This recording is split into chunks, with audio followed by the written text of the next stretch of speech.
সদাপ্রভু মম শৈল মম দুর্গ ও মম রক্ষাকর্তা, মম ঈশ্বর মম দৃঢ় শৈল, আমি তাহার শরণাগত। মম ঢাল মম ত্রাণ শৃঙ্গ মম উচ্চ দুর্গ। মহান ঈশ্বর তিনি উচ্চ দুর্গ তার লোকদের জন্য। যেখানে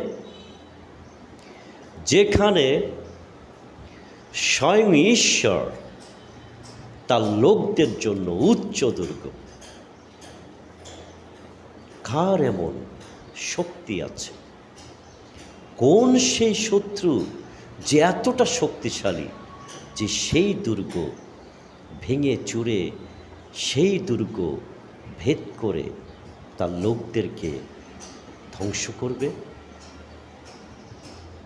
আছে? অসম্ভব।